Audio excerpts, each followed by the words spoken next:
ਸਤਿਗੁਰ ਦੀ ਸਾਜੀ ਅਤੇ ਨਿਵਾਜੀ ਸਾਧ ਸੰਗਤ ਜੀ, ਆਪਣੀ ਮਨਬਿਰਤੀ ਇਕਾਗਰ ਕਰਨ ਲਈ, ਰਸਨਾ ਪਵਿੱਤਰ ਕਰਨ ਲਈ ਸਾਰੇ ਮਾਈ ਭਾਈ ਗੱਜ ਕੇ ਆਖੋ, ਧੰਨ ਸ੍ਰੀ ਸਤਿਗੁਰੂ ਉਦੇ ਸਿੰਘ ਜੀ। ਸਾਧ ਸੰਗਤ ਜੀ, ਅੱਜ ਮੈਂ ਆਪ ਜੀ ਦੇ ਸਾਹਮਣੇ ਕੁਝ ਅਰਜ਼ਾਂ ਮਾਇਆ ਬਾਰੇ ਕਰਨੀਆਂ ਹਨ। ਗੁਰਬਾਣੀ ਦੇ ਵਿੱਚ ਮਾਇਆ ਬਾਰੇ ਸਾਡੇ ਗੁਰੂ ਸਾਹਿਬਾਨਾਂ ਨੇ ਮਾਇਆ ਦੇ ਕਈ ਰੰਗ, ਕਈ ਕਰਮ, ਕਈ ਰੂਪ ਦੱਸੇ ਹਨ। ਸਭ ਤੋਂ ਪਹਿਲਾਂ ਅਸੀਂ ਇਹ ਦੇਖੀਏ ਕਿ ਮਾਇਆ ਦਾ ਅਰਥ ਕੀ ਹੈ। ਮਾਇਆ ਦਾ ਅਰਥ ਹੈ ਭ੍ਰਮ, ਜਾਦੂ, ਕਪਟ, ਧੋਖਾ, ਦੌਲਤ, ਇਲੂਜ਼ਨ ਆਦਿ। ਇਹ ਇੱਕ ਮਾਨਸਿਕ ਸਥਿਤੀ ਹੈ ਜਿਹਦੇ ਨਾਲ ਅਸੀਂ ਦੁੱਖ ਤੇ ਸੁੱਖ ਮਹਿਸੂਸ ਕਰਦੇ ਹਾਂ। ਮਾਇਆ ਬਾਰੇ ਸਤਿਗੁਰੂ ਜੀ ਬਾਣੀ ਦੇ ਵਿੱਚ ਫਰਮਾਉਂਦੇ ਹਨ ਕਿ ਮਾਇਆ ਚਿਤ ਪਰਮੇਣ, ਇਸ਼ਟ ਮਿਤਰੇਖ ਬਾਦਵਾ, ਲਬਦੇ ਅੰਗ ਸਾਧ ਸੰਗੇਣ ਨਾਨਕ, ਸੁਖ ਸਥਾਨ ਗੋਪਾਲ ਭਜਣ। ਮਾਇਆ ਕਰਕੇ ਇਸ ਪੁਰਸ਼ ਦਾ ਚਿੱਤ ਤੇ ਇਹਦੇ ਪਿਆਰੇ ਮਿੱਤਰਾਂ ਅਤੇ ਪਿਆਰੇ ਸੰਬੰਧੀਆਂ ਦਾ ਦਿਲ ਵੀ ਭਰਮ ਜਾਂਦਾ ਹੈ। ਇਸ ਕਰਕੇ ਇਸ ਨੂੰ ਸੁੱਖ ਦੀ ਪ੍ਰਾਪਤੀ ਨਹੀਂ ਹੁੰਦੀ। ਅਥਵਾ ਇਹ ਮਾਇਆ ਐਸੀ ਹੈ ਜੋ ਪਿਆਰੇ ਮਿੱਤਰਾਂ ਦਾ ਚਿੱਤ ਵੀ ਭਰਮਾ ਦਿੰਦੀ ਹੈ ਅਤੇ ਮਿੱਤਰਾਂ ਪਾਸੋਂ ਮਿੱਤਰਾਂ ਨੂੰ ਮਰਵਾ ਦਿੰਦੀ ਹੈ। ਫਿਰ ਗੁਰਬਾਣੀ ਦੇ ਵਿੱਚ ਮਾਇਆ ਬਾਰੇ ਇਸ ਤਰ੍ਹਾਂ ਵੀ ਲਿਖਿਆ ਹੈ ਕਿ ਮਾਇਆ ਕਿਸ ਨੂੰ ਆਖੀਏ, ਕਿਆ ਮਾਇਆ ਕਰਮ ਕਮਾਏ, ਦੁੱਖ ਸੁੱਖ ਇਹ ਜੀਉ ਬੱਧ ਹੈ, ਹਉਮੈ ਕਰਮ ਕਮਾਏ, ਬਿਨ ਸ਼ਬਦ ਭਰਮ ਨ ਚੁਕਈ, ਨਾ ਵਿੱਚੋਂ ਹਉਮੈ ਜਾਏ। ਭਾਵ ਕਿ ਇਹ ਮਾਇਆ ਕਿਸ ਨੂੰ ਕਹਿੰਦੇ ਹਨ ਤੇ ਮਾਇਆ ਕਿਹੜੇ ਕੰਮ ਕਰਾਉਂਦੀ ਹੈ।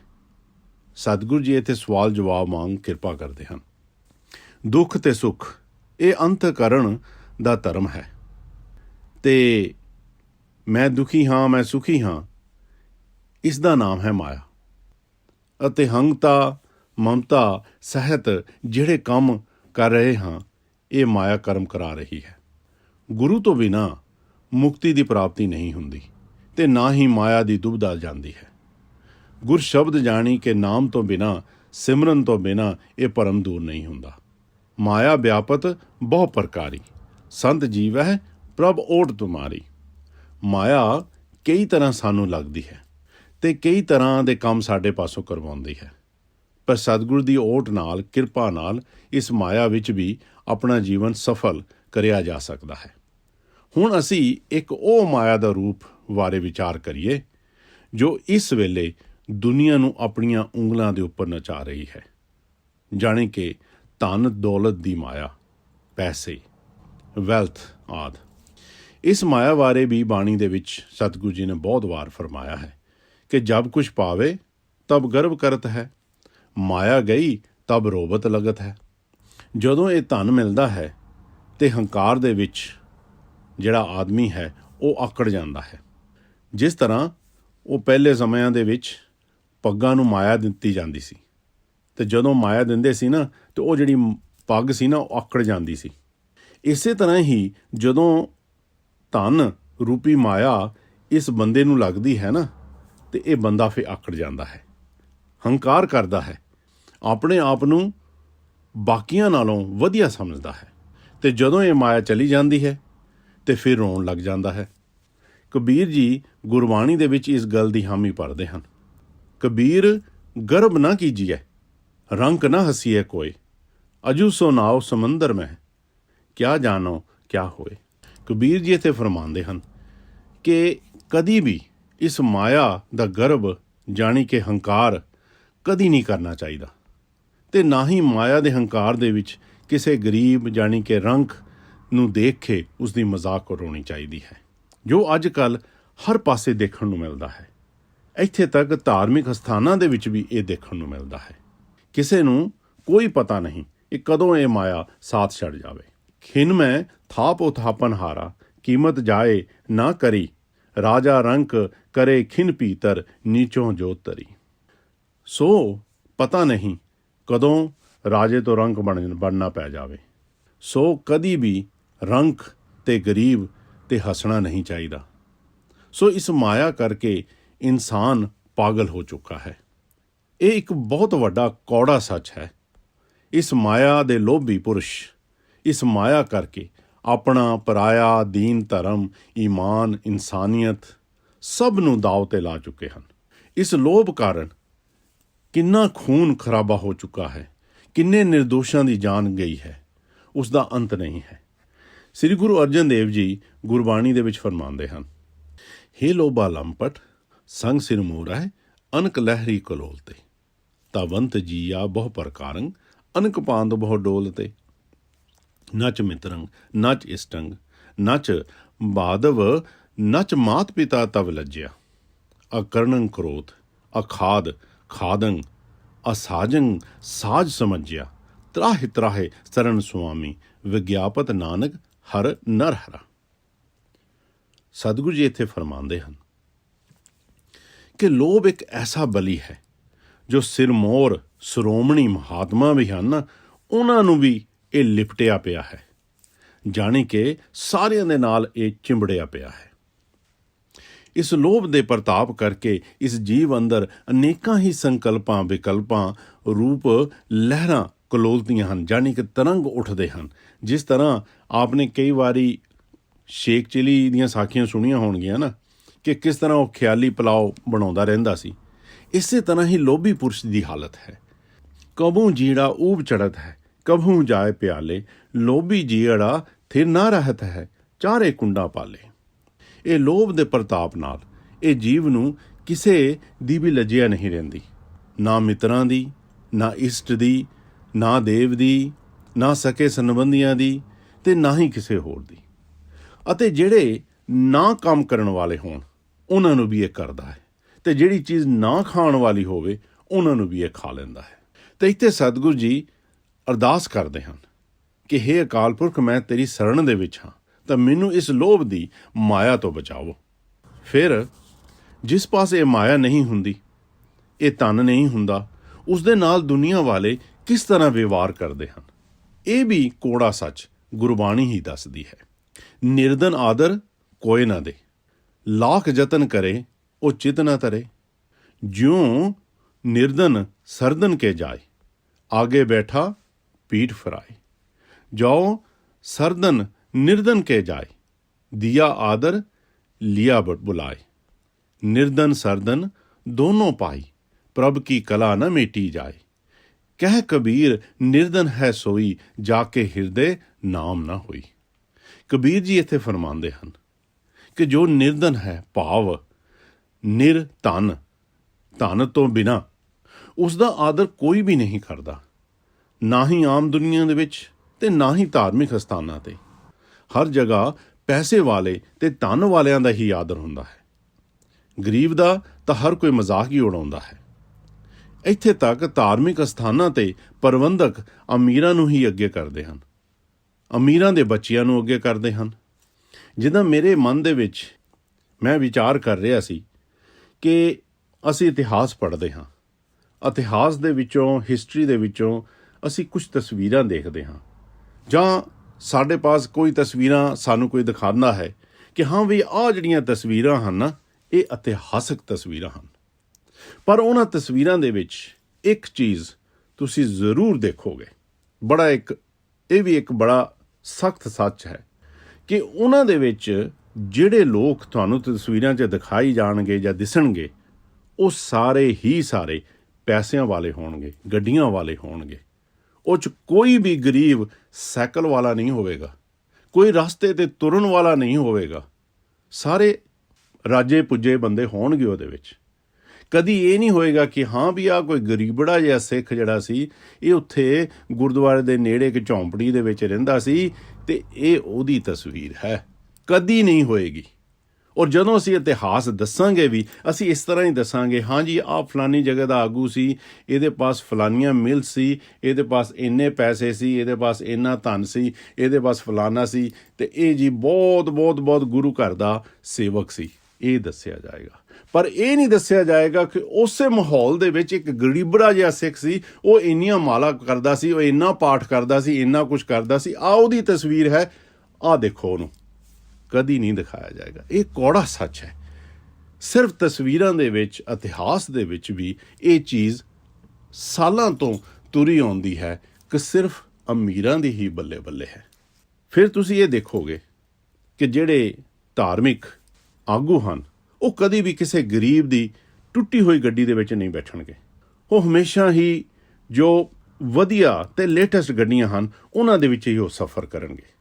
ਅਤੇ ਜੇ ਉਹਨਾਂ ਦੇ ਨਾਲ ਗੱਲਬਾਤ ਵੀ ਕਰਨੀ ਹੋਵੇ ਨਾ, ਤੇ ਗਰੀਬ ਨੂੰ ਬੜੀ ਮੁਸ਼ਕਿਲ ਦੇ ਨਾਲ ਟਾਈਮ ਮਿਲੇਗਾ, ਜੇ ਮਿਲੇਗਾ ਵੀ ਤਾਂ ਬਹੁਤ ਘੱਟ ਮਿਲੇਗਾ। ਅਤੇ ਇਹ ਜਿਹੜੀ ਹਕੀਕਤ ਹੈ, ਇੱਦਾਂ ਦੀ ਜਿਹੜੀਆਂ ਗੱਲਾਂ ਬਾਤਾਂ ਹੈ, ਸਾਰੇ ਬੰਦੇ ਕਹਿਣ ਤੋਂ ਡਰਦੇ ਹਨ। ਇਸ ਤਰ੍ਹਾਂ ਦਾ ਇਹ ਫਰਕ ਦੇਖ ਕੇ ਮਨ ਉਦਾਸ ਹੋ ਜਾਂਦਾ ਹੈ, ਕਿਉਂਕਿ ਅਸੀਂ ਗੁਰਦੁਆਰਿਆਂ ਦੇ ਵਿੱਚ, ਆਪਣੇ ਧਾਰਮਿਕ ਅਸਥਾਨਾਂ 'ਤੇ ਜਦੋਂ ਇਹ ਪੜ੍ਹਦੇ ਹਾਂ ਕਿ ਰਾਣਾ ਰੰਗ ਬਰਾਬਰੀ, ਪੈਰੀ ਪਵਣਾ ਜਗ ਵਰਤਾਇਆ, ਉਲਟਾ ਖੇਲ ਪਿਰਮ ਦਾ, ਪੈਰਾਂ ਉੱਪਰ ਸੀਸ ਨਵਾਇਆ, ਇਹ ਪੜ੍ਹਦੇ ਹਾਂ ਅਸੀਂ। ਪਰ ਫਿਰ ਜਦੋਂ ਅਸੀਂ ਹਕੀਕਤ ਦੇਖਦੇ ਹਾਂ ਤਾਂ ਫਿਰ ਉਹ ਹਕੀਕਤ ਨਹੀਂ ਦਿਸਦੀ, ਕਿਉਂਕਿ ਗੁਰੂ ਨਾਨਕ ਦੇਵ ਜੀ ਨੇ ਤਾਂ ਇਹ ਲੀਹ ਚਲਾਈ ਸੀ ਕਿ ਜਿਹੜੇ ਗਰੀਬ ਅਮੀਰਾਂ ਦੇ ਪੈਰੀ ਹੱਥ ਲਾਉਣ ਅਤੇ ਜਿਹੜੇ ਅਮੀਰ ਹਨ ਉਹ ਗਰੀਬਾਂ ਦੇ ਹੱਥ ਲਾਉਣ। ਉਹਨਾਂ ਨੇ ਇੱਕ ਬਰਾਬਰੀ ਕੀਤੀ ਸੀ। ਉਹ ਸਾਰਾ ਜਿਹੜਾ ਫਰਕ ਸੀ ਨਾ, ਉਹਨਾਂ ਨੇ ਕੱਢ ਦਿੱਤਾ ਸੀਗਾ। ਪਰ ਜਦੋਂ ਫਿਰ ਆਹ ਫਰਕ ਸਾਡੇ ਹੀ ਧਾਰਮਿਕ ਅਸਥਾਨਾਂ ਦੇ ਵਿੱਚ ਦਿਸੇਗਾ ਤਾਂ ਫਿਰ ਗਰੀਬ ਕਿੱਥੇ ਜਾਵੇਗਾ, ਕਿੱਥੇ ਉਸ ਨੂੰ ਆਦਰ ਮਿਲੇਗਾ। ਫਿਰ ਜਿੱਦਾਂ ਅੱਗੇ ਲਿਖਿਆ ਹੈ ਕਿ ਜੋ ਨਿਰਧਨ ਸਰਦਨ ਕੇ ਜਾਏ, ਆਗੇ ਬੈਠਾ ਪੀਠ ਫਰਾਏ। ਜਦੋਂ ਵੀ ਕਦੀ ਇੱਕ ਗਰੀਬ ਅਮੀਰ ਦੇ ਘਰ ਜਾਂਦਾ ਹੈ ਤਾਂ ਅਮੀਰ ਕੀ ਕਰਦਾ ਹੈ, ਪਿੱਠ ਕਰਕੇ ਬੈਠ ਜਾਂਦਾ ਹੈ। ਜਾਂ ਫਿਰ ਇੱਦਾਂ ਹੁੰਦਾ ਹੈ ਕਿ ਉਹ ਰੂਮ 'ਚੋਂ ਬਾਹਰ ਨਹੀਂ ਨਿਕਲਦਾ, ਜਾਂ ਕੋਈ ਕਹਿ ਦਿੰਦਾ ਜੀ ਉਹ ਬਿਜ਼ੀ ਹੈ, ਕਿਉਂਕਿ ਉਹਨਾਂ ਦੇ ਮਨ 'ਚ ਇੱਦਾਂ ਦੀ ਗੱਲ ਹੁੰਦੀ ਹੈ ਕਿ ਇਹ ਹੁਣ ਆਇਆ ਹੈ ਮੇਰੇ ਘਰ, ਪਤਾ ਨਹੀਂ ਇਹਨੂੰ ਕਿਹੜੀ ਮੁਸੀਬਤ ਆ, ਪਤਾ ਨਹੀਂ ਇਹਨੇ ਮੇਰੇ ਕੋਲ ਕਿੰਨੇ ਕੁ ਪੈਸੇ ਮੰਗਣੇ ਹਨ, ਜਾਂ ਇਹਨੇ ਮੇਰੇ ਕੋਲ ਕਿੰਨੀ ਕੁ ਹੈਲਪ ਮੰਗਣੀ ਹੈ। ਉਹ ਪਹਿਲਾਂ ਹੀ ਕੋਈ ਨਾ ਕੋਈ ਐਕਸਕਿਊਜ਼ ਬਣਾ ਕੇ ਜਾਂ ਤਾਂ ਨਿਕਲ ਜਾਂਦਾ ਹੈ ਤਾਂ ਜਾਂ ਮਿਲਦਾ ਹੀ ਨਹੀਂ ਹੈ। ਪਰ ਜਦੋਂ ਕੋਈ ਅਮੀਰ ਗਰੀਬ ਦੇ ਘਰ ਜਾਂਦਾ ਹੈ, ਗਰੀਬ ਉਸ ਦਾ ਬਹੁਤ ਆਦਰ ਕਰਦਾ ਹੈ, ਬਹੁਤ ਪਿਆਰ ਨਾਲ ਉਸ ਨੂੰ ਬੋਲਦਾ ਹੈ, ਉਹਨੂੰ ਬੜੇ ਪਿਆਰ ਨਾਲ ਬਿਠਾਉਂਦਾ ਹੈ। ਕਬੀਰ ਜੀ ਫਰਮਾਉਂਦੇ ਹਨ ਕਿ ਅਮੀਰ ਗਰੀਬ ਇਹ ਭਾਈ ਭਾਈ ਹਨ, ਜਿੱਦਾਂ ਬਾਣੀ ਦੇ ਵਿੱਚ ਲਿਖਿਆ ਹੈ ਨਾ, ਏਕ ਪਿਤਾ ਏਕਸ ਕੇ ਹਮ ਬਾਰਿਕ। ਪਰ ਇਹ ਗੱਲ ਮਾਇਆ ਦੇ ਲੋਭੀ ਨਹੀਂ ਮੰਨਦੇ। ਕਬੀਰ ਜੀ ਇੱਥੇ ਇਹ ਫਰਮਾਉਂਦੇ ਹਨ ਕਿ ਜਿਹਦੇ ਮਨ ਦੇ ਵਿੱਚ ਨਾਮ ਨਹੀਂ ਹੈ, ਕਬੀਰ ਜੀ ਇਸ ਤਰ੍ਹਾਂ ਇਸ ਨੂੰ ਦੇਖਦੇ ਹਨ ਕਿ ਜਿਸ ਇਨਸਾਨ ਦੇ ਮਨ ਦੇ ਵਿੱਚ ਨਾਮ ਨਹੀਂ ਹੈ ਨਾ, ਉਹ ਅਸਲੀ ਨਿਰਧਨ ਹੈ, ਉਹ ਅਸਲੀ ਗਰੀਬ ਹੈ। ਪਰ ਦੁਨੀਆ ਦੇ ਵਿੱਚ ਉਲਟਾ ਸਮਝਿਆ ਜਾਂਦਾ ਹੈ। ਸਾਰੇ ਪਾਸੇ ਇਹ ਦੌੜ ਲੱਗੀ ਪਈ ਹੋਈ ਹੈ, ਹਰ ਕੋਈ ਨੱਠਾ ਭੱਜਾ ਫਿਰ ਰਿਹਾ ਹੈ ਕਿ ਕਿਸ ਤਰ੍ਹਾਂ ਮਾਇਆ ਹੋਰ ਇਕੱਠੀ ਹੋ ਸਕੇ। ਇਸ ਦੇ ਵਿੱਚ ਸਾਡੇ ਧਾਰਮਿਕ ਆਗੂ ਵੀ ਪਿੱਛੇ ਨਹੀਂ ਰਹੇ। ਜਿਸ ਤਰ੍ਹਾਂ ਕਿ ਧਾਰਮਿਕ ਅਸਥਾਨਾਂ 'ਤੇ ਅੱਜ ਕੱਲ੍ਹ ਇੱਕ ਸੋਨਾ ਲਗਾਉਣ ਦੀ ਪਰੰਪਰਾ ਆਰੰਭ ਹੋਈ ਹੈ। ਬੜੇ ਗੌਰਵ ਦੇ ਨਾਲ ਅਸੀਂ ਦੱਸਦੇ ਹਾਂ ਦੁਨੀਆ ਨੂੰ ਕਿ ਅਸੀਂ ਜੀ ਫਲਾਨੀ ਜਗ੍ਹਾ 'ਤੇ ਇੰਨਾ ਸੋਨਾ ਲਾਤਾ, ਇੰਨੇ ਟਨ ਸੋਨਾ ਲਾਤਾ, ਜਾਂ ਫਲਾਣੇ ਬੰਦੇ ਨੇ ਸੋਨਾ ਫਲਾਨੀ ਜਗ੍ਹਾ 'ਤੇ ਲਾ ਦਿੱਤਾ। ਬੜਾ ਅਸੀਂ ਗੌਰਵ ਦੇ ਨਾਲ ਇਹ ਚੀਜ਼ਾਂ ਦੱਸਦੇ ਹਾਂ, ਜਾਣੀ ਕਿ ਸੋਨੇ ਦੀਆਂ ਮੂਰਤੀਆਂ, ਸੋਨੇ ਦੀਆਂ ਕੰਧਾਂ, ਸੋਨੇ ਦੀਆਂ ਪਾਲਕੀਆਂ, ਸੋਨੇ ਦੇ ਝੂਮਰ, ਇੱਥੇ ਤੱਕ ਸਾਊਂਡ ਸਿਸਟਮ ਦੇ ਜਿਹੜੇ ਮਾਈਕ ਸਟੈਂਡ ਹਨ ਨਾ, ਉਹ ਵੀ ਸੋਨੇ ਦੇ ਕਰ ਦਿੱਤੇ। ਜਿਹੜੀ ਚੌਰੀ ਹੈ ਸ੍ਰੀ ਗੁਰੂ ਗ੍ਰੰਥ ਸਾਹਿਬ ਦੇ ਉੱਪਰ ਕੀਤੀ ਜਾਂਦੀ, ਉਹ ਵੀ ਸੋਨੇ ਦੀ ਕਰ ਦਿੱਤੀ ਹੈ। ਇਸ ਤਰ੍ਹਾਂ ਦਿਖਾਇਆ ਜਾ ਰਿਹਾ ਹੈ ਅਤੇ ਦੱਸਿਆ ਜਾ ਰਿਹਾ ਹੈ ਕਿ ਰੱਬ ਨੂੰ ਪਾਉਣ ਦਾ ਰਸਤਾ ਹੀ ਸੋਨਾ ਹੈ, ਧਨ ਹੈ। ਜਿੰਨਾ ਸੋਨਾ ਜਾਂ ਜਿੰਨਾ ਧਨ ਕੋਈ ਦਾਨ ਕਰੇ, ਓਨਾ ਹੀ ਉਹ ਧਾਰਮਿਕ ਹੈ ਅਤੇ ਪਰਮਾਤਮਾ ਨੂੰ ਮਿਲਣ ਦਾ ਪਹਿਲਾ ਹੱਕਦਾਰ ਹੈ। ਆਪ ਸੋਚ ਸਕਦੇ ਹੋ ਕਿ ਇੱਥੇ ਗਰੀਬ ਦਾ ਕੀ ਅਸਥਾਨ ਹੈ। ਉਹ ਤਾਂ ਵਿਚਾਰੇ ਪਾਸ ਸੋਨਾ ਤਾਂ ਦੂਰ ਹੋਏ, ਤਾਂ ਉਹਦੇ ਪਾਸ ਤਾਂ ਚਾਂਦੀ ਦੀ ਵੀ ਕੋਈ ਚੀਜ਼ ਨਹੀਂ ਹੁੰਦੀ, ਕਈਆਂ ਪਾਸ ਚੱਪਲ ਨਹੀਂ ਹੁੰਦੀ ਪੈਰਾਂ 'ਚ ਪਾਉਣ ਵਾਸਤੇ, ਉਸ ਦਾ ਸਥਾਨ ਕਿੱਥੇ ਹੋਏਗਾ। ਬੇਸ਼ੱਕ ਗੁਰਬਾਣੀ ਦੇ ਵਿੱਚ ਲਿਖਿਆ ਹੈ, ਸਾਰੇ ਇਸ ਨੂੰ ਪੜ੍ਹਦੇ ਵੀ ਹਨ ਕਿ ਗੋਬਿੰਦ ਪਾਉ ਭਗਤ ਦਾ ਭੁੱਖਾ, ਕਿ ਜਿਹੜਾ ਗੋਬਿੰਦ ਹੈ, ਪਰਮਾਤਮਾ ਹੈ, ਸਤਿਗੁਰ ਹੈ, ਉਹ ਭਾਉ ਭਗਤ ਦਾ ਭੁੱਖਾ ਹੈ। ਉਹਨੂੰ ਭਗਤੀ ਦੇ ਨਾਲ ਜਿਹੜਾ ਉਸ ਨਾਲ ਪਿਆਰ ਕਰਦਾ ਹੈ, ਉਸ ਨੂੰ ਉਸ ਦੀ ਭੁੱਖ ਹੈ। ਉਹਨੂੰ ਜਿਹੜੀਆਂ ਦੁਨਿਆਵੀ ਚੀਜ਼ਾਂ ਹਨ ਉਸ ਦੇ ਨਾਲ ਉਸ ਨੂੰ ਕੁਝ ਵੀ ਲੈਣਾ ਦੇਣਾ ਨਹੀਂ ਹੈ। ਇਹ ਜਿਹੜਾ ਸਾਰਾ ਸ਼ਬਦ ਹੈ ਜਿਸ ਦੇ ਵਿੱਚੋਂ ਇਹ ਤੁਕ ਲਿੱਤੀ ਗਈ ਹੈ ਕਿ ਗੋਬਿੰਦ ਭਾਉ ਭਗਤ ਦਾ ਭੁੱਖਾ, ਇਹ ਸ਼ਬਦ ਉਚਾਰਿਆ ਗਿਆ ਸੀ ਸ੍ਰੀ ਕ੍ਰਿਸ਼ਨ ਜੀ ਦੇ ਉੱਪਰ। ਸ੍ਰੀ ਕ੍ਰਿਸ਼ਨ ਜੀ ਜਦੋਂ ਹਸਤਨਾਪੁਰ ਗਏ ਹਨ ਅਤੇ ਉੱਥੇ ਦੁਰਯੋਧਨ ਨੂੰ ਮਿਲੇ ਹਨ, ਪਰ ਜਦੋਂ ਰਾਤ ਦਾ ਸਮਾਂ ਆਇਆ, ਨਾ ਤਾਂ ਉਹ ਦੁਰਯੋਧਨ ਦੇ ਪਾਸ ਰਹੇ, ਨਾ ਹੀ ਉਹ ਧ੍ਰਿਤਰਾਸ਼ਟਰ ਪਾਸ ਰਹੇ, ਨਾ ਹੀ ਹੋਰ ਕਿਸੇ ਵੀ ਜੋ ਮਹਿਲ ਦੇ ਵਿੱਚ ਬੰਦੇ ਸਨ ਉਹਨਾਂ ਪਾਸ ਉਹ ਰਹੇ। ਉਹ ਸਿਰਫ ਰਹਿ ਜਾ ਕੇ ਬਿਦਰ ਪਾਸ, ਉਸ ਦੀ ਕੁਟੀਆ ਦੇ ਵਿੱਚ, ਔਰ ਉੱਥੇ ਰੁੱਖਾ ਮਿੱਸਾ ਖਾਦਾ। ਜਿਹੜਾ ਸਤਿਗੁਰ ਹੈ ਉਹ ਪਰਮਾਤਮਾ ਜੋ ਹੈ ਨਾ, ਉਹ ਪਿਆਰ ਦਾ ਭੁੱਖਾ ਹੈ, ਭਗਤੀ ਦਾ ਭੁੱਖਾ ਹੈ। ਉਹ ਦੁਨਿਆਵੀ ਧਨ ਦਾ ਨਹੀਂ, ਤੇ ਨਾ ਹੀ ਮਾਇਆ ਦੇ ਨਾਲ, ਧਨ ਦੇ ਨਾਲ ਉਸ ਪਰਮਾਤਮਾ ਨੂੰ ਖਰੀਦਿਆ ਜਾ ਸਕਦਾ ਹੈ। ਹਾਂ, ਜਿੱਦਾਂ ਜਿਹੜੇ ਭਗਤ ਜਨ ਹੁੰਦੇ ਹਨ, ਉਹ ਆਪਣੀ ਭਗਤੀ ਦੇ ਨਾਲ, ਆਪਣੇ ਭਾਵ ਦੇ ਨਾਲ ਉਹ ਸਤਿਗੁਰ ਨੂੰ, ਅਕਾਲ ਪੁਰਖ ਨੂੰ ਆਪਣੇ ਵੱਸ ਦੇ ਵਿੱਚ ਕਰ ਲੈਂਦੇ ਹਨ। ਜਿੱਦਾਂ ਆਪ ਸਾਰੇ ਇਤਿਹਾਸ ਜਾਣਦੇ ਹੋ ਕਿ ਜਿਸ ਤਰ੍ਹਾਂ ਗੁਰੂ ਨਾਨਕ ਦੇਵ ਜੀ ਉਹ ਭਾਈ ਲਾਲੋ ਪਾਸ ਜਾ ਕੇ ਕਿਉਂ ਰਹੇ, ਤੇ ਉੱਥੇ ਜਾ ਕੇ ਕੋਧਰੇ ਦੀਆਂ ਰੋਟੀਆਂ ਖੋ ਖਾਧੀਆਂ, ਜਦ ਕਿ ਉਹ ਮਲਕ ਭਾਗੋ ਪਾਸ ਰਹਿ ਸਕਦੇ ਸਨ, ਉੱਥੇ ਮਾਲ ਪੂੜੇ ਖਾ ਸਕਦੇ ਸਨ। ਫਿਰ ਜਿੱਦਾਂ ਹੁਣੀ ਮੈਂ ਆਪ ਜੀ ਸਾਹਮਣੇ ਅਰਜ਼ ਕੀਤੀ ਕਿ ਕ੍ਰਿਸ਼ਨ ਜੀ ਦੁਰਯੋਧਨ ਪਾਸ ਰਹਿ ਕੇ ਛਤੀ ਪਦਾਰਥ ਛਕ ਸਕਦੇ ਸਨ, ਪਰ ਉੱਥੇ ਜਾ ਕੇ ਬਿਦਰ ਦੀ ਝੌਂਪੜੀ ਦੇ ਵਿੱਚ ਜਾ ਕੇ ਉਹ ਮਿੱਸਾ ਪ੍ਰਸ਼ਾਦਾ ਕਿਉਂ ਛਕਿਆ ਉੱਥੇ? ਮੈਂ ਇਹ ਸੋਚਦਾ ਹਾਂ ਕਿ ਸੋਨੇ ਪਿੱਛੇ ਦੁਨੀਆ ਤਾਂ ਪਾਗਲ ਹੀ ਸੀ, ਪਰ ਸਾਡੇ ਧਾਰਮਿਕ ਲੋਕ ਵੀ ਪਾਗਲ ਹੋ ਗਏ। ਸੋਨੇ ਬਾਰੇ ਇੱਕ ਸਾਖੀ ਹੁੰਦੀ ਹੈ, ਪਰ ਸ਼ਾਇਦ ਸਾਡੇ ਪ੍ਰਚਾਰਕ ਸੁਣਾਉਣ ਤੋਂ ਸ਼ਾਇਦ ਡਰਦੇ ਹਨ। ਇਹ ਸਾਖੀ ਇਸ ਤਰ੍ਹਾਂ ਹੈ ਕਿ ਇੱਕ ਵਾਰ ਰਾਜਾ ਪ੍ਰੀਸ਼ਤ ਸ਼ਿਕਾਰ ਖੇਲਣ ਗਏ।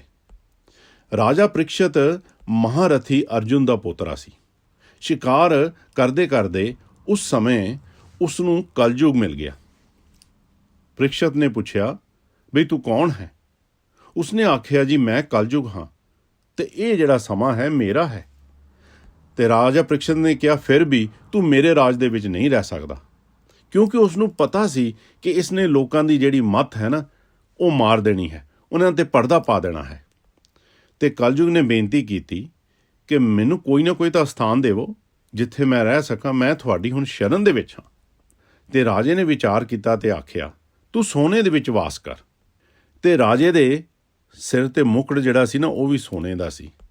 ਕਲਯੁਗ ਤਾਂ ਖੁਸ਼ ਹੋ ਗਿਆ ਕਿ ਚੱਲ ਮੇਰਾ ਕੰਮ ਤਾਂ ਬਣ ਗਿਆ। ਉਹ ਜਾ ਕੇ ਰਾਜੇ ਦੇ ਮੁਕਟ ਦੇ ਵਿੱਚ ਜਾ ਬੈਠਾ। ਬੈਠਦੇ ਸਾਰ ਹੀ ਜਿਹੜੀ ਰਾਜੇ ਦੀ ਮੱਤ ਸੀ ਨਾ, ਉਹ ਮਲੀਨ ਕਰ ਦਿੱਤੀ। ਸ਼ਿਕਾਰ ਕਰਦਾ ਕਰਦਾ ਰਾਜਾ ਥੱਕ ਗਿਆ, ਪਿਆਸ ਲੱਗੀ, ਤੇ ਦੂਰ ਇੱਕ ਆਸ਼ਰਮ ਦਿਸਿਆ।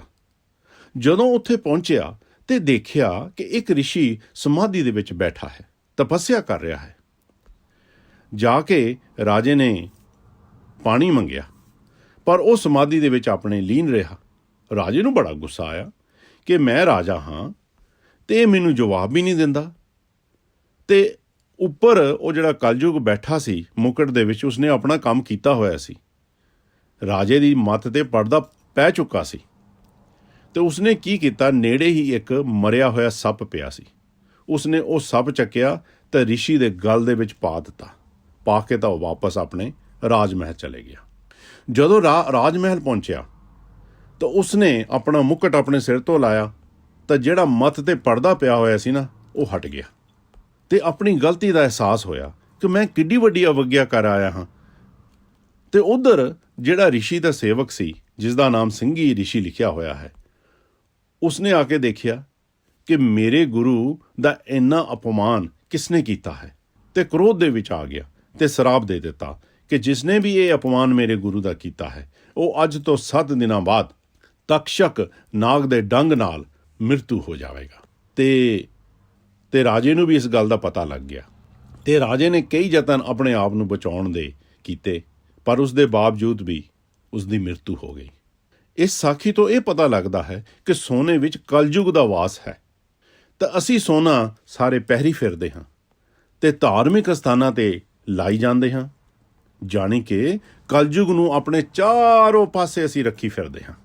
ਜੇ ਇਹੀ ਸੋਨਾ ਤੇ ਇਹੀ ਜਿਹੜੇ ਹੀਰੇ ਜਵਾਹਰਾਤ ਧਾਰਮਿਕ ਸਥਾਨਾਂ ਦੇ ਇਸ ਵੇਲੇ ਲੱਗ ਰਹੇ ਹਨ, ਉਹੀ ਜੇ ਕਿਤੇ ਗਰੀਬਾਂ ਦੇ ਉੱਪਰ ਲਾਏ ਜਾਣ, ਅੱਜ ਸਾਡੇ ਦੇਸ਼ ਦੇ ਵਿੱਚ ਗਰੀਬੀ ਮੁੱਕ ਸਕਦੀ ਹੈ। ਜਿਸ ਤਰ੍ਹਾਂ ਮੈਂ ਇੱਕ ਵੀਡੀਓ ਦੇਖ ਰਿਹਾ ਸਾਂ ਇੰਟਰਨੈਟ ਦੇ ਉੱਪਰ, ਉਸ ਦੇ ਵਿੱਚ ਉਹਨਾਂ ਨੇ ਕਈ ਧਾਰਮਿਕ ਸਥਾਨਾਂ ਬਾਰੇ ਦੱਸਿਆ ਕਿ ਇਸ ਧਾਰਮਿਕ ਸਥਾਨ ਪਾਸ ਇੰਨਾ ਧਨ ਹੈ, ਇਸ ਧਾਰਮਿਕ ਸਥਾਨ ਪਾਸ ਇੰਨਾ ਧਨ ਹੈ। ਦੇਖ ਕੇ ਮੈਂ ਹੈਰਾਨ ਰਹਿ ਗਿਆ, ਜਾਣੀ ਕਿ ਮੇਰੀ ਜਿਹੜੀ ਸੋਚ ਆ, ਮੈਂ ਭੌਂਚਲ ਜਿਹਾ ਗਿਆ ਕਿ ਇੰਨਾ ਧਨ ਕਿ ਉਹ ਧਨ ਸ਼ਾਇਦ ਸਾਡੇ ਕੋਲ ਲਿਖਣਾ ਵੀ ਔਖਾ ਹੋ ਜਾਵੇ ਕਿ ਇੰਨੀਆਂ 000 ਕਿੰਨੀਆਂ ਕੁ ਅਸੀਂ ਉਸ ਦੇ ਮੋਹਰੇ ਲਿਖਾਂਗੇ, ਕਿ ਕਈ ਬਿਲੀਅਨ ਤੇ ਅਰਬਾਂ ਖਰਬਾਂ ਕਰੋੜਾਂ ਇਹ ਜਿਹੜੇ ਰੁਪਏ ਤੇ ਧਨ ਸਾਡੇ ਧਾਰਮਿਕ ਸਥਾਨ ਹਿੰਦੁਸਤਾਨ ਦੇ ਵਿੱਚ ਪਏ ਹਨ। ਔਰ ਕਈ ਜਗ੍ਹਾ ਤੇ ਇਸ ਤਰ੍ਹਾਂ ਹਨ ਕਿ ਉਹਨਾਂ ਦੀਆਂ ਹਾਲੇ ਸੇਫਾਂ ਨਹੀਂ ਖੋਲ੍ਹੀਆਂ ਗਈਆਂ। ਇੱਕ ਅੱਧੀ ਖੋਲ੍ਹੀ ਹੁਣ, ਉਹਦੇ ਵਿੱਚ ਹੀ ਨਹੀਂ ਉਹਨਾਂ ਕੋਲੋਂ ਪੈਸੇ ਸਾਫ਼ ਹੋ ਰਹੇ। ਹਾਲੇ ਕਈ ਸੇਫਾਂ ਖੋਲ੍ਹੀਆਂ ਨਹੀਂ ਗਈਆਂ ਜਿਨ੍ਹਾਂ ਦੇ ਵਿੱਚ ਇੰਨਾ ਧਨ ਪਿਆ ਹੈ। ਪਰ ਸਾਨੂੰ ਇਸ ਗੱਲ ਦੀ ਸੋਚ ਕੇ ਕਈ ਵਾਰੀ ਮੈਨੂੰ ਹੋਰ ਤਰ੍ਹਾਂ ਮਨ ਨੂੰ ਹੁੰਦਾ ਹੈ, ਉਦਾਸ ਜਿਹਾ ਹੋ ਜਾਂਦਾ ਹੈ, ਪਰ ਮੈਂ ਉਹ ਲਫ਼ਜ਼ ਨਹੀਂ ਯੂਜ਼ ਕਰਨਾ ਚਾਹੁੰਦਾ, ਕਿ ਸ਼ਰਮ ਵੀ ਆਉਂਦੀ ਹੈ। ਸਾਡੇ ਦੇਸ਼ ਦੇ ਵਿੱਚ ਅੱਜ ਮਹਾਂਮਾਰੀ ਨੇ ਸਾਰੇ ਦੇਸ਼ ਨੂੰ ਜਕੜਿਆ ਪਿਆ ਹੈ। ਹਜ਼ਾਰਾਂ ਨਹੀਂ, ਲੱਖਾਂ ਨਹੀਂ, ਪਤਾ ਨਹੀਂ ਕਿੰਨੇ ਲੋਕ ਸਾਡੇ ਵੀਰ ਮਰ ਰਹੇ ਹਨ, ਕਿੰਨੀਆਂ ਭੈਣਾਂ ਮਰ ਰਹੀਆਂ ਹਨ, ਕਿੰਨੇ ਬੱਚੇ ਤੇ ਬਜ਼ੁਰਗ ਹਰ ਰੋਜ਼ ਮਰ ਰਹੇ ਹਨ। ਇਹ ਜਿਹੜੇ ਧਾਰਮਿਕ ਅਸਥਾਨਾਂ ਦੇ ਵਿੱਚ ਜਿਹੜਾ ਧਨ ਪਿਆ ਹੈ, ਮਾਇਆ ਪਈ ਹੈ, ਇਹ ਕਾਹਦੇ ਵਾਸਤੇ ਪਈ ਹੈ? ਕਿਸ ਵਾਸਤੇ ਬੰਦਿਆਂ ਨੇ ਇਸ ਧਾਰਮਿਕ ਅਸਥਾਨਾਂ ਦੇ ਉੱਪਰ ਇਹ ਧਨ ਜਿਹੜਾ ਸੀ ਜਾਂ ਦੌਲਤ ਸੀ ਇਹ ਦਾਨ ਕੀਤੀ ਸੀ? ਜੇ ਇਸ ਵੇਲੇ ਵੀ ਉਹ ਜਿਹੜੇ ਧਾਰਮਿਕ ਆਗੂ ਹਨ ਜੋ ਉੱਥੇ ਬੈਠੇ ਹਨ ਉਹ ਧਨ ਦੇ ਉੱਪਰ, ਉਹ ਇਹਨਾਂ ਗਰੀਬਾਂ ਦੀ ਮਦਦ ਨਹੀਂ ਕਰ ਰਹੇ, ਤਾਂ ਫਿਰ ਉਸ ਦੌਲਤ ਨੂੰ ਕੀ ਕਰਨਾ, ਉਸ ਧਾਰਮਿਕ ਅਸਥਾਨ ਨੂੰ ਕੀ ਕਰਨਾ? ਜੇ ਇੰਟਰਨੈਟ ਤੋਂ ਵੀ ਅਸੀਂ ਖੋਜ ਕਰੀਏ ਤਾਂ ਤੁਸੀਂ ਹੈਰਾਨ ਹੋਵੋਗੇ ਕਿ ਸਾਡੇ ਹਿੰਦੁਸਤਾਨ ਦੇ ਅੰਦਰ ਗਰੀਬੀ ਇਸ ਲੋਕਡਾਊਨ ਕਰਕੇ, ਇਸ ਮਹਾਂਮਾਰੀ ਕਰਕੇ ਹੋਰ ਵੀ ਵੱਧ ਗਈ ਹੈ। ਕਈ ਲੋਕ ਸਾਡੇ ਰੋਟੀ ਤੋਂ ਭੁੱਖੇ ਮਰ ਰਹੇ ਹਨ। ਪਹਿਲਾਂ ਨਾਲ ਤਾਂ ਹੈ ਕਿ ਬਿਮਾਰੀ ਨਾਲ ਮਰ ਰਹੇ, ਕਈ ਲੋਕ ਰੋਟੀ ਤੋਂ ਭੁੱਖੇ ਮਰ ਰਹੇ ਹਨ ਕਿ ਉਹ ਕੰਮ ਕਾਰ ਨਹੀਂ ਹੈਗੇ, ਪੈਸੇ ਹੈ ਨਹੀਂ, ਔਰ ਉਹਨਾਂ ਨੂੰ ਕੋਈ ਮਦਦ ਕਰਨ ਵਾਲਾ ਨਹੀਂ। ਉੱਥੇ ਕੋਈ ਕਿਸੇ ਤਰ੍ਹਾਂ ਦੀ ਮਦਦ ਪਹੁੰਚ ਹੀ ਨਹੀਂ ਰਹੀ ਉਹਨਾਂ ਪਾਸ। ਅਤੇ ਸਾਡੇ ਜਿਹੜੇ ਧਾਰਮਿਕ ਅਸਥਾਨ ਹਨ, ਉੱਥੇ ਜਿਹੜੇ ਪੰਡਿਤ ਹਨ, ਉਹ ਦੂਸਰਾ ਖਾ ਪੀ ਕੇ ਆਪਣੇ ਢਿੱਡ ਵਧਾਈ ਜਾਂਦੇ ਹਨ, ਕਿਸੇ ਨੂੰ ਕੋਈ ਫਰਕ ਨਹੀਂ ਪੈ ਰਿਹਾ। ਮੈਂ ਇਹ ਗੱਲ ਆਖਦਾ ਹਾਂ ਕਿ ਜਿੰਨੇ ਵੀ ਸਾਡੇ ਧਾਰਮਿਕ ਸਥਾਨ, ਉਹਨਾਂ ਦਾ 25% ਹੀ ਧਨ ਜਿੰਨਾ ਉਹਨਾਂ ਪਾਸ ਪਿਆ ਹੈ ਉਹ ਗਰੀਬਾਂ ਦੇ ਉੱਪਰ ਲਾ ਦਿੱਤਾ ਜਾਵੇ। ਸਾਡੇ ਹਿੰਦੁਸਤਾਨ ਦੇ ਉੱਪਰ, ਸਾਡੇ ਹਿੰਦੁਸਤਾਨ ਦੇ ਵਿੱਚ ਇੱਕ ਵੀ ਗਰੀਬ ਨਹੀਂ ਹੋ ਸਕਦਾ, ਇੱਕ ਵੀ। ਹਰ ਪਾਸੇ ਖੁਸ਼ਹਾਲੀ ਹੋ ਸਕਦੀ ਹੈ, ਹਰ ਇੱਕ ਬੰਦੇ ਦੀ ਮਦਦ ਹੋ ਸਕਦੀ ਹੈ। ਪਰ ਜਿਹੜੇ ਮਾਇਆ ਦੇ ਅਤੇ ਧਾਰਮਿਕ ਲੋਭੀ ਹਨ, ਇਹ ਮਾਇਆ ਦੇ ਧਾਰਮਿਕ ਜੋ ਲੋਭੀ ਹਨ, ਇਹ ਚਾਹੁੰਦੇ ਹੀ ਨਹੀਂ ਕਿ ਗਰੀਬੀ ਦੂਰ ਹੋਵੇ, ਕਿਉਂਕਿ ਇਸੇ ਤਰ੍ਹਾਂ ਹੀ ਤਾਂ ਰਾਜ ਕੀਤਾ ਜਾਂਦਾ ਹੈ। ਜਿਹੜੀ ਸਰਕਾਰ ਹੈ ਉਹ ਤਾਂ ਹੈ ਹੀ ਸਾਡੀ ਹਿੰਦੁਸਤਾਨ ਦੀ ਇਸ ਵੇਲੇ ਚੋਰਾਂ ਦੀ। ਸਾਰੇ ਦੇਸ਼ ਨੂੰ ਲੁੱਟ ਰਹੇ ਹਨ, ਉਹ ਵੇਚ ਰਹੇ ਹਨ, ਉਹਨਾਂ ਨੂੰ ਵੀ ਕੋਈ ਗਰੀਬਾਂ ਦਾ ਕੋਈ ਧਿਆਨ ਨਹੀਂ ਹੈ।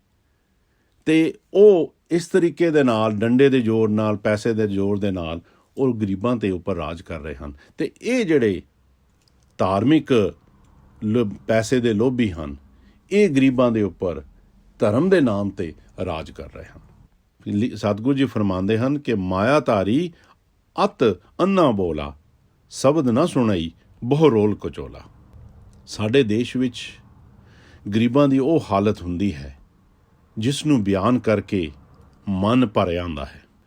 ਔਰ ਕਈ ਵਾਰ ਹਾਲਤ ਦੇਖਦੇ ਹਾਂ ਅਤੇ ਉਹ ਵੀਡੀਓਜ਼ ਕੋਈ ਇੱਦਾਂ ਦੀਆਂ ਪਾ ਦਿੰਦੇ ਹਨ, ਉਹ ਫਿਰ ਬੰਦ ਕਰਨੀਆਂ ਪੈਂਦੀਆਂ ਹਨ, ਕਿਉਂਕਿ ਉਹਨਾਂ ਨੂੰ ਦੇਖ ਕੇ ਮਨ ਭਾਵੁਕ ਹੋ ਜਾਂਦਾ ਹੈ। ਸਾਡੇ ਹਿੰਦੁਸਤਾਨ ਦੇ ਵਿੱਚ ਕਿੱਡੇ ਵੱਡੇ ਵੱਡੇ ਅਵਤਾਰ ਹੋਏ ਹਨ, ਕਿੱਡੇ ਪਵਿੱਤਰ ਗ੍ਰੰਥ ਤੇ ਵੇਦ ਸਾਡੇ ਹਿੰਦੁਸਤਾਨ ਦੇ ਵਿੱਚ ਲਿਖੇ ਗਏ ਹਨ।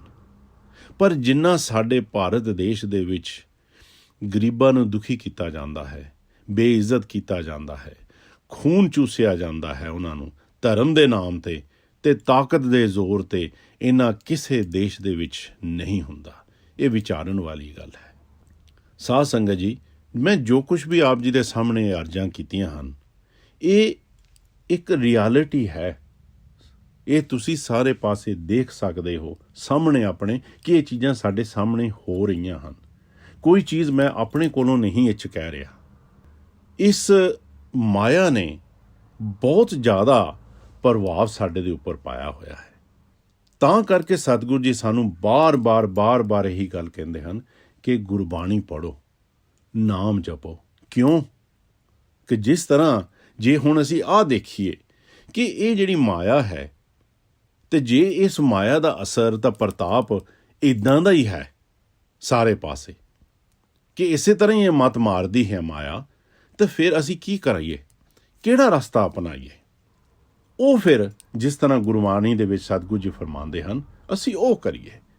ਸਤਿਗੁਰੂ ਜੀ ਫਰਮਾਉਂਦੇ ਹਨ ਕਿ ਜੋ ਸਤਿਗੁਰ ਦੀ ਲੜ ਲੱਗਦੇ ਹਨ, ਉਹ ਇਸ ਮਾਇਆ ਵਿੱਚ ਵੀ ਉਸ ਸਤਿਗੁਰ ਨੂੰ, ਅਕਾਲ ਪੁਰਖ ਨੂੰ ਪਾ ਲੈਂਦੇ ਹਨ, ਕਿਉਂਕਿ ਉਹਨਾਂ ਤੇ ਇਸ ਮਾਇਆ ਦਾ ਅਸਰ ਨਹੀਂ ਹੁੰਦਾ। ਜਿਸ ਤਰ੍ਹਾਂ ਭਾਈ ਗੁਰਦਾਸ ਜੀ ਵੀ ਫਰਮਾਉਂਦੇ ਹਨ ਕਿ ਭਗਤ ਵੱਡਾ ਰਾਜਾ ਜਨਕ ਹੈ, ਗੁਰਮੁਖ ਮਾਇਆ ਵਿੱਚ ਉਦਾਸੀ। ਭਾਵ ਕਿ ਉਹ ਰਾਜਾ ਜਨਕ ਜੋ ਹੋਇਆ ਹੈ, ਜਿਸ ਪਾਸ ਮਾਇਆ ਦਾ ਕੋਈ ਅੰਤ ਨਹੀਂ ਸੀ, ਤਨ ਦੇ ਅੰਬਾਰ ਲੱਗੇ ਹੋਏ ਸਨ, ਫਿਰ ਵੀ ਉਹ ਮਾਇਆ ਵਿੱਚ ਉਦਾਸ ਰਹਿੰਦਾ ਸੀ। ਜਾਣੀ ਕਿ ਉਹ ਪਰਮਾਤਮਾ ਦੇ ਲੜ ਲੱਗਾ ਹੋਇਆ ਸੀ ਤੇ ਉਸ ਦੇ ਨਾਮ ਸਿਮਰਨ ਦੇ ਵਿੱਚ ਇੰਨੀ ਤਾਕਤ ਸੀ ਕਿ ਉਸ ਦਾ ਇੱਕ ਵਾਰ ਨਾਮ ਜਪਿਆ ਹੋਇਆ ਉਹ ਗਹਿਣੇ ਰੱਖ ਦਿੱਤਾ, ਜਿਸ ਕਰਕੇ ਸਾਰੇ ਨਰਕ ਖਾਲੀ ਹੋ ਗਏ ਸਨ।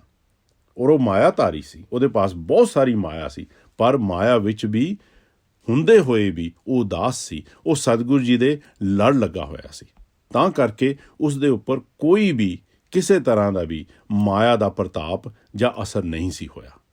ਔਰ ਸਤਿਗੁਰੂ ਜੀ ਦੇ ਲੜ ਲੱਗ ਕੇ ਜਾਂ ਸਤਿਗੁਰੂ ਜੀ ਦੇ ਸ਼ਰਨ ਤੁਸੀਂ ਜਾਵੋ ਤਾਂ ਉੱਥੇ ਤੁਸੀਂ ਬਹੁਤ ਸਾਰੇ ਸਿੱਖ ਇਸ ਤਰ੍ਹਾਂ ਦੇ ਦੇਖੋਗੇ ਕਿ ਜਿਹੜੇ ਮਾਇਆ ਦੇ ਵਿੱਚ ਉਦਾਸ ਹਨ, ਜਿਹੜੇ ਇਸ ਮਾਇਆ ਦੇ ਵਿੱਚ ਰਹਿੰਦੇ ਹੋਏ ਵੀ ਇਸ ਮਾਇਆ ਦੇ ਪ੍ਰਤਾਪ ਤੋਂ ਬਚੇ ਹੋਏ ਹਨ। ਸੋ ਇਸ ਮਾਇਆ ਤੋਂ ਬਚਣ ਲਈ ਬਸ ਇੱਕ ਹੀ ਰਸਤਾ ਹੈ ਕਿ ਸਤਿਗੁਰੂ ਜੀ ਦੇ ਚਰਨੀ ਲੱਗੋ ਤੇ ਨਾਮ ਸਿਮਰਨ ਕਰੋ। ਮਾਇਆ ਮੋਹ ਸ਼ਬਦ ਜਲਾਇਆ। ਜਿਹੜਾ ਮਾਇਆ ਦਾ ਮੋਹ ਹੈ, ਮਾਇਆ ਦਾ ਜੋ ਪ੍ਰਤਾਪ ਹੈ, ਉਸ ਨੂੰ ਜਿਹੜਾ ਸਤਿਗੁਰ ਦਾ ਸ਼ਬਦ, ਅਕਾਲ ਪੁਰਖ ਦਾ ਨਾਮ ਹੈ, ਉਹ ਉਸ ਨੂੰ ਸਾੜ ਦਿੰਦਾ ਹੈ। ਇਹ ਸਾਰੇ ਫਾਰਮੂਲੇ ਤੇ ਰਸਤੇ, ਇਹ ਧਨ ਮਾਇਆ ਤੋਂ ਬਚਣ ਨੂੰ ਸਤਿਗੁਰੂ ਜੀ ਸਾਨੂੰ ਦੱਸਦੇ ਹਨ। ਪਰ ਇਹ ਹੁਣ ਸਾਡੇ ਹੱਥ ਵਿੱਚ ਹੈ ਕਿ ਅਸੀਂ ਇਹ ਫਾਰਮੂਲੇ ਇਸਤੇਮਾਲ ਕਰਨੇ ਹਨ ਜਾਂ ਨਹੀਂ। ਪਹਿਲੀ ਤੇ ਇਹ ਗੱਲ ਹੈ, ਇਸ ਮਾਇਆ ਬਾਰੇ, ਮਾਇਆ ਧਾਰੀਆਂ ਬਾਰੇ, ਗਰੀਬਾਂ ਤੇ ਜ਼ੁਲਮ ਬਾਰੇ ਕੋਈ ਵੀ ਨਹੀਂ ਬੋਲਦਾ, ਨਾ ਹੀ ਗੱਲ ਕਰਦਾ ਹੈ, ਨਾ ਹੀ ਸਿਆਸੀ ਲੀਡਰ ਤੇ ਨਾ ਹੀ ਧਾਰਮਿਕ ਲੀਡਰ, ਕਿਉਂਕਿ ਸਾਰਿਆਂ ਨੂੰ ਇਹ ਮਾਇਆ ਬਹੁਤ ਜ਼ਿਆਦਾ ਪਿਆਰੀ ਹੈ। ਮਾਇਆ ਦਾ ਇਹ ਲੋਭ ਹੈ। ਔਰ ਜੇ ਕੋਈ ਭੁੱਲਾ ਚੁੱਕਾ ਇਸ ਬਾਰੇ ਬੋਲ ਵੀ ਦਿੰਦਾ ਹੈ, ਜਾਂ ਉਸ ਨੂੰ ਉਸ ਦੇ ਅਹੁਦੇ ਤੋਂ ਹਟਾ ਦਿੱਤਾ ਜਾਂਦਾ ਹੈ ਤੇ ਜਾਂ ਦੁਨੀਆ ਤੋਂ ਹੀ ਉਠਾ ਦਿੱਤਾ ਜਾਂਦਾ ਹੈ। ਪਰ ਜਿੰਨਾ ਚਿਰ ਸਾਰਿਆਂ ਵਿੱਚ ਇਹ ਬਰਾਬਰੀ ਨਹੀਂ ਹੁੰਦੀ, ਇਕੁਆਲਿਟੀ ਨਹੀਂ ਹੁੰਦੀ, ਸਾਰੀ ਦੁਨੀਆ ਤੇ ਸ਼ਾਂਤੀ ਨਹੀਂ ਹੋ ਸਕਦੀ। ਮੇਰੇ ਇੱਕ ਸਾਖੀ ਯਾਦ ਆ ਗਈ। ਮੈਂ ਸਮਾਪਤ ਕਰਦੇ ਕਰਦੇ ਮੈਂ ਇਹ ਆਪ ਜੀ ਨੂੰ ਦੱਸਦਾ ਹਾਂ ਕਿ ਪਹਿਲੇ ਸਮਿਆਂ ਦੇ ਵਿੱਚ ਕਿ ਜਿਹੜੀ ਮਾਇਆ ਵੀ ਸੀ, ਉਹ ਜਿਹੜੀ ਗੁਰੂ ਘਰਾਂ ਦੇ ਵਿੱਚ ਇਸਤੇਮਾਲ ਹੁੰਦੀ ਸੀ, ਲੰਗਰ ਦੇ ਵਿੱਚ ਹੁੰਦੀ ਸੀ, ਉਸ ਦਾ ਬੜਾ ਧਿਆਨ ਰੱਖਿਆ ਜਾਂਦਾ ਸੀ ਕਿ ਇਹ ਮਾਇਆ ਕਿਹਦੇ ਪਾਸੋਂ ਆਈ ਹੈ ਤੇ ਇਹ ਮਾਇਆ ਕਿਸ ਤਰ੍ਹਾਂ ਦੀ ਹੈ। ਇੱਕ ਸਾਖੀ ਹੁੰਦੀ ਹੈ ਸ੍ਰੀ ਗੁਰੂ ਹਰੀ ਸਿੰਘ ਜੀ ਦੇ ਵੇਲੇ ਦੀ।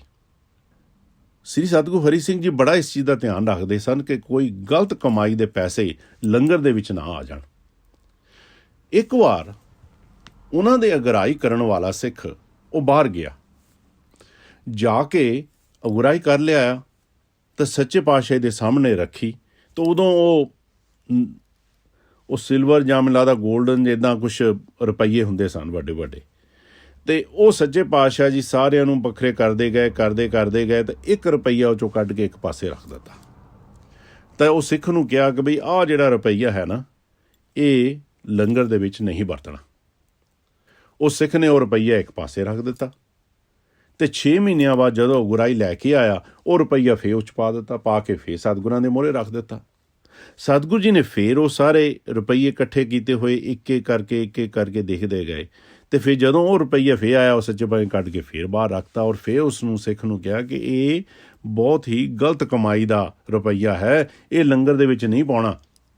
ਉਹ ਸਿੱਖ ਫੇਰ ਉਹਦੇ ਮਨ 'ਚ ਇੱਦਾਂ ਦੀ ਗੱਲ ਆਈ ਕਿ ਪੈਸੇ ਆਏ ਆ ਕਿ ਇਹਨੂੰ ਜੂਰੀ ਆਪਾਂ ਖਰਾਬ ਕਰਨੇ ਆ। ਉਸਨੇ ਕੀ ਕੀਤਾ, ਉਸ ਦੇ ਬਦਾਮ ਤਾਂ ਹੋਰ ਇੱਦਾਂ ਦੀਆਂ ਚੀਜ਼ਾਂ ਲਿਆ ਕੇ ਸ਼ਰਦਾਈ ਬਣਾ ਕੇ ਤਾਂ ਸਾਧਾਂ ਨੂੰ ਪਿਲਾ ਦਿੱਤੀ।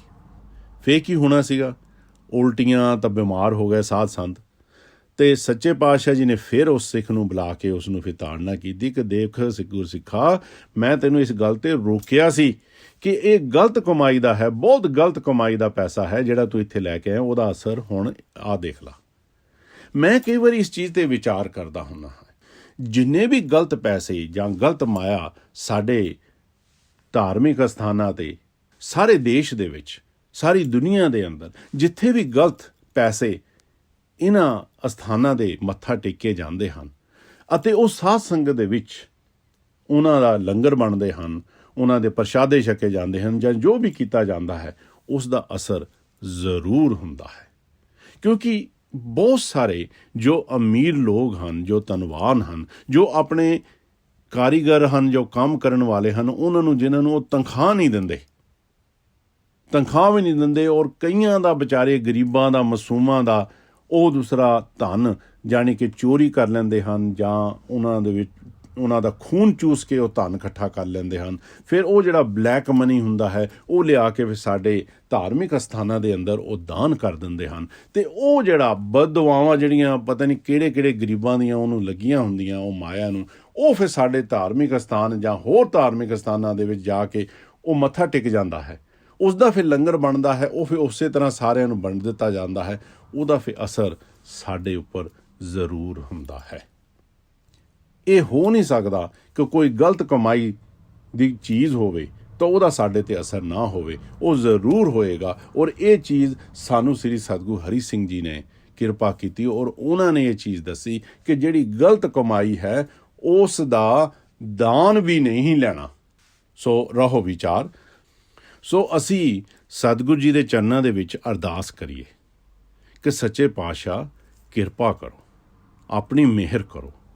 ਇਹ ਜਿਹੜੀ ਮਾਇਆ ਦਾ ਜੋ ਪ੍ਰਤਾਪ ਹੈ ਨਾ, ਇਸ ਤੋਂ ਸਾਨੂੰ ਬਚਾਵੋ, ਤਾਂ ਸਾਨੂੰ ਆਪਣੇ ਲੜ ਲਾਵੋ ਜੋ ਸਾਡਾ ਪਾਰ ਉਤਾਰਾ ਹੋਏ। ਇਹੀ ਅਰਦਾਸ ਅਸੀਂ ਸਾਰੇ ਹੱਥ ਜੋੜ ਕੇ ਉਸ ਸਤਿਗੁਰ ਦੇ ਚਰਨਾਂ 'ਚ ਕਰੀਏ ਕਿ ਜਿਸ ਤਰ੍ਹਾਂ ਗੁਰੂ ਨਾਨਕ ਦੇਵ ਜੀ ਕਿਰਪਾ ਕੀਤੀ ਸੀ, ਉਹ ਕਹਿੰਦੇ ਸੀ ਕਿ ਜਗਤ ਜਲੰਦਾ ਰਾਖ ਲੈ ਆਪਣੀ ਕਿਰਪਾ ਧਾਰ। ਤਾਂ ਕਰਕੇ ਉਹੀ ਕਿਰਪਾ ਕਰਨ ਸਾਨੂੰ। ਆਹ ਜਿਹੜਾ ਇਸ ਵੇਲੇ ਇਹ ਸਾਰੇ ਪਾਸੇ ਦੁਨੀਆ ਦੇ ਵਿੱਚ ਮਾਇਆ ਕਰਕੇ ਅੱਗ ਲੱਗੀ ਪਈ ਹੈ, ਇਸ ਤੋਂ ਸਾਨੂੰ ਉਹੀ ਬਚਾਵੇ। ਮੈਂ ਅਰਜ਼ਾਂ ਕਰਦਿਆਂ ਹੋਇਆਂ ਬਹੁਤ ਸਾਰੀਆਂ ਗਲਤੀਆਂ ਕੀਤੀਆਂ ਹਨ। ਆਪ ਸਾਰੀ ਸਾਧ ਸੰਗਤ ਬਖਸ਼ਣਯੋਗ ਹੋ, ਬਖਸ਼ ਲੈਣਾ। ਸਤਿ ਸ੍ਰੀ ਅਕਾਲ।